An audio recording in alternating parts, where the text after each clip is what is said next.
Alrighty, we are back in Motorfest today, and after a couple of videos of some Need for Speed Heat. Now, this is gonna come out on Monday, I think. Yeah, should be. So Monday, Tuesday is gonna be Motorfest, and then on Wednesday, potentially, we have one more Motorfest video. Because the thing is, we do have this summit and a bit of stuff to do. But then we do have a new season, I think, uh, or at least a new month. So we'll see what that is all about on Wednesday. But the Bugatti EB110 Supersport is a car that we do not have. We do have the regular one, brand, and then Bugatti. Let's see, it should be. Yeah, we gotta change that as well. We do have this one, which is the EB10 Supersport. But if we go over to the shop and look at these, we could potentially see that there is this one as well, the anodized edition. And it doesn't say that it is the anodized edition, but look at the wheels and look at the body kit compared to this one. And tell me it's not that, okay? So yeah, we don't have that, but I do want it. So let's actually jump in. We are going to be able to test out the new cars as well, potentially even the Apollo. This, I would guess that this is a Bugatti Summit. And if that's the case, then we won't be able to test out the Apollo. Either way, either today or tomorrow, we are going to take the Apollo out and test it in a race and stuff like that. This one is... This looks like a older version of the Bolide, kinda. And it sort of is, to an extent. Dude, it is quick. Alright, we're doing summit races. So I just came from doing yesterday's video where we modded Need for Speed Heat. And yeah, I'm not used to this type of driving after that video. Oh god. I feel like I have so much control over this, especially compared to the modded version of Heat. Because dude, the steering there, I don't know if I forgot to tune some settings, but it was horrible trying to steer a car.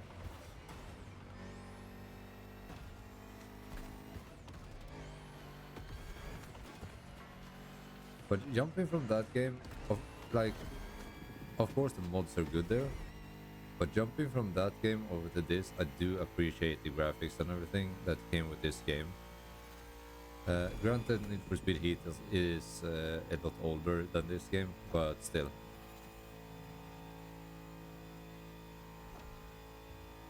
I am a bit like, ooh. I do want to mod some more games.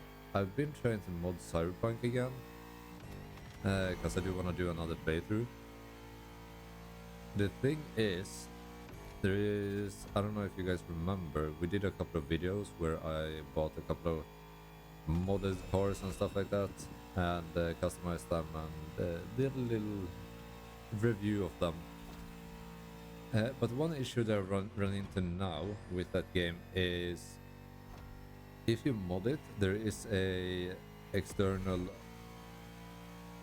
artillery.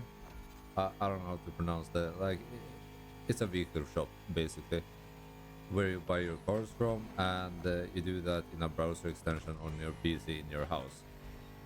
Very simple, has worked great in the past. But I can't seem to get that to work, so the problem is I can't buy any of the cars that I've added to the game. But once I figure that out, somehow, some way, if you guys want to see us do some modded cars in that game again, then just let me know down below. because there's constantly people adding and like making new cars, not making new cars, but adding new cars to the game. It is fantastic. The mod scene for that game is insane.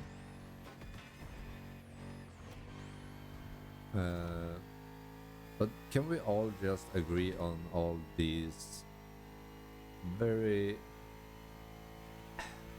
I guess the game is kind of built for it and asking for it. I understand that, but these adult mods that people are adding, like it is... Even in Heat, Need for Speed Heat, people are adding it. Do you understand how broken that is? So, for reference, I was scrolling through the mods looking for cars.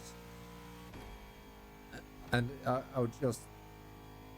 Is flabbergasted the right word for it? I don't know. But I just saw it and I was like, why? So, there is a mod, something called Topless. It is for your character. And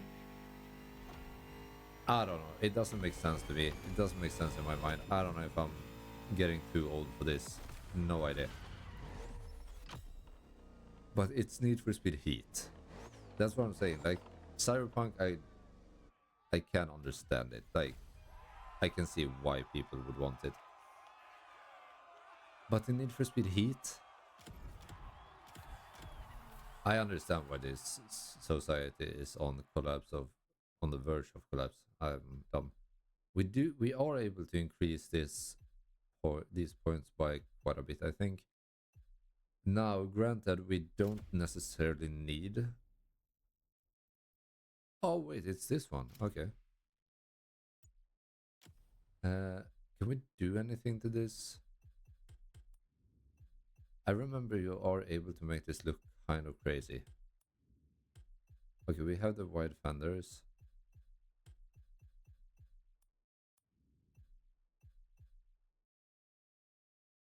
Should we?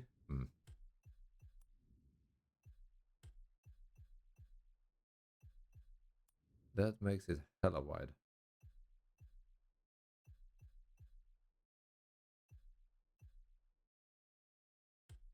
I think we are able to customize this however we want.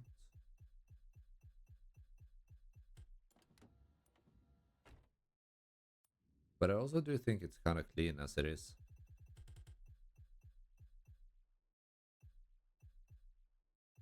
But for the sake of it,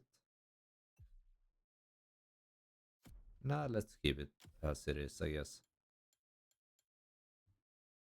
Looks kind of fire in that. What kind of liveries do people have this? I currently have my mic completely in the way, so I can't really see it. Okay, it's a regular, like, Veyron. This one kind of reminds me a lot of the other one that we have.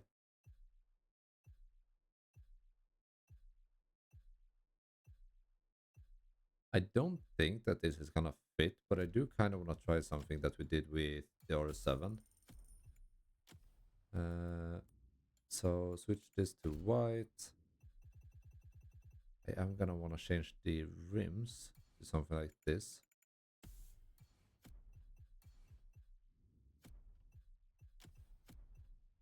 Jump over to vanity items. Then throw on the apex tint. Visual part, interior. Let's go with red interior. 16k, let's do it.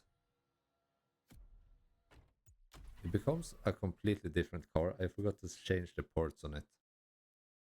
That's gonna be a problem.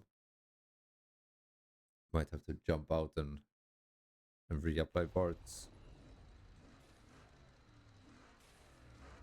It is rather interesting. Like, it does look very different. Okay, choose vehicle and let's swap on the right parts for this. Bam. Bam, bam. Let's go.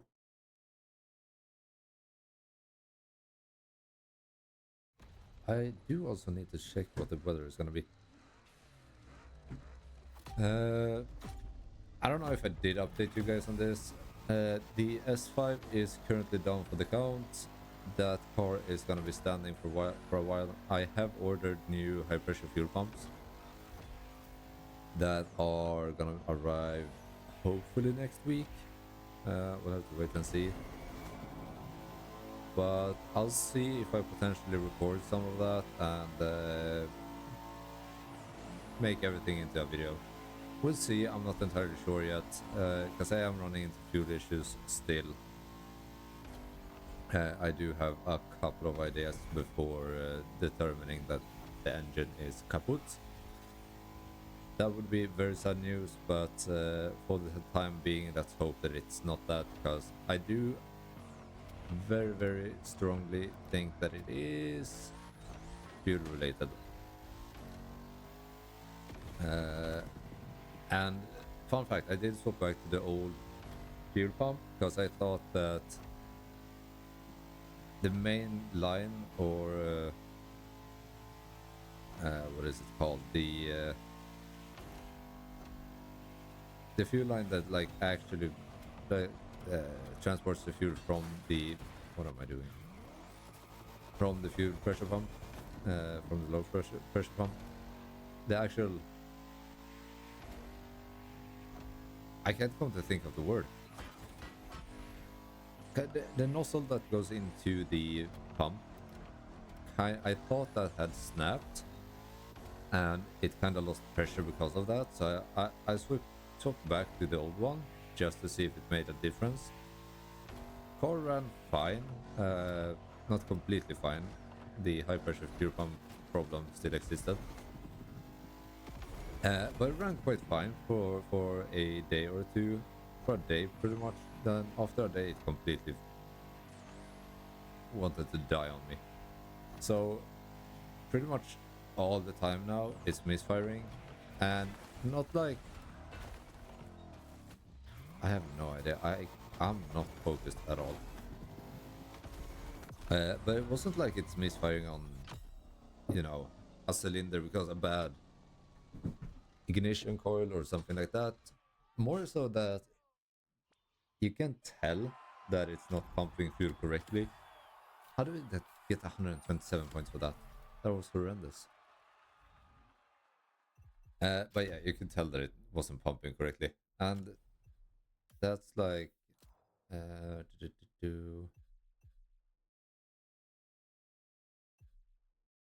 I just want to figure out which car I want to use. Let's use this one then. So yeah, potentially I will have to order a actual like new pump, because I did order a second-hand one. That arrived and it was broken into pieces. The only salvageable part was pretty much the fuel pump, though I had to glue that nozzle back. And I thought I heard that crack at a point, therefore I was like, okay, maybe it has cracked, that's why it's losing fuel pressure.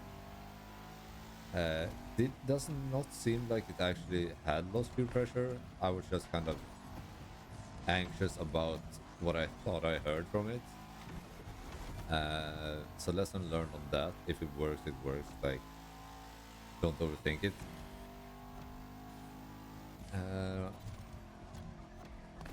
Other than that, I do have a slight plan to also modify the exhaust a bit. I'm thinking downpipes. I do want to figure out a way to get the... because the thing is, I'm gonna go non-resonated at that point. But I don't want the rasp. So in order to get rid of the rasp, either I move and get some new resonators probably in the back, or potentially I go with an H-pipe, which I think I'm gonna do, because an H-pipe is probably the easiest way. X-pipe is a way as well to go for it, though the X-pipe is gonna cost me a lot more. Presumably. Maybe the H-pipe ends up being really expensive as well, but we'll have to wait and see with that. It does need a tune as well.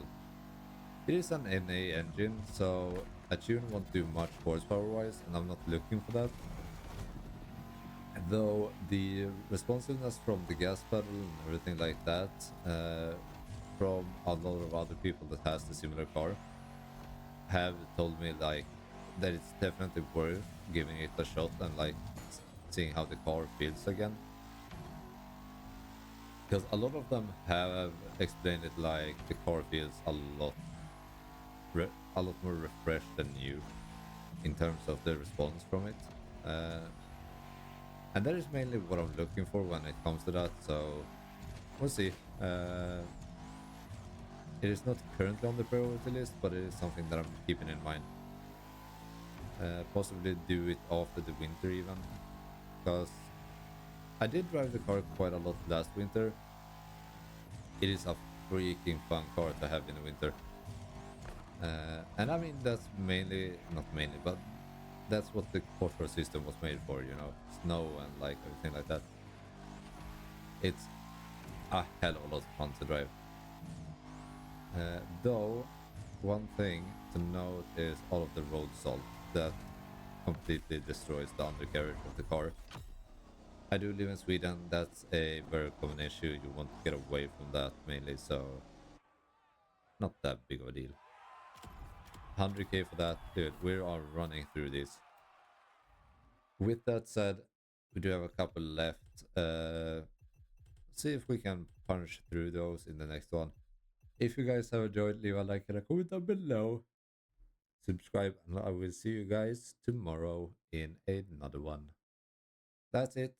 All I have for today. So bye bye and have a good one.